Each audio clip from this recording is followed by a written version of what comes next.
Snow from Sunday and Monday, of course, still closing schools today. This afternoon, Washington Courthouse City Schools announced students will get another day off as teachers scheduled a work day tomorrow as Fayette County is currently at a level 2 snow emergency. NBC4's Eric Halpern is there now with how administrators come to make these decisions. Eric?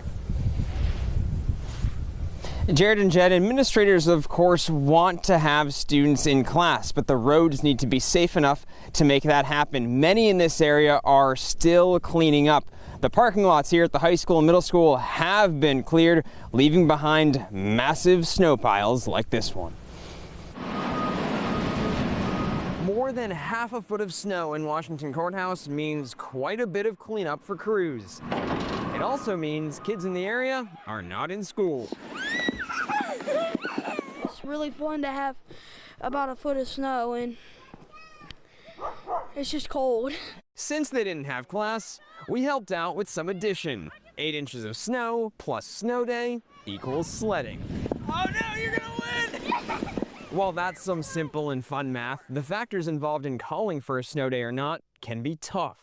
It's not an easy decision, and every superintendent goes through this. Tom Bailey is the superintendent of Washington Courthouse City Schools. He says he talks with transportation supervisors on days like this. He also drives the roads himself. Many side streets are still snow covered. And I see the struggles with when we get this much snow and it's hard to get around. As a bus driver, because I do a lot of driving for our district as well, I have a pretty accurate understanding of how the buses will act and react in the snow. He also tells me at this point, a remote learning day instead of a traditional snow day is not part of the equation. We will not make that decision until we get to 5 calamity days.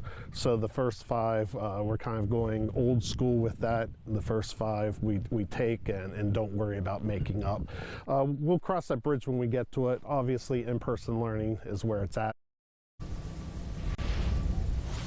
And students in Columbus City Schools were also not in class today. Part of a statement the district sent me says due to the road conditions caused by the snow, the district is prioritizing safety of students and staff. Local for you, I'm Eric Halpern, NBC4. We're going to have to work on your sledding skills. Eric, thank you. Boy.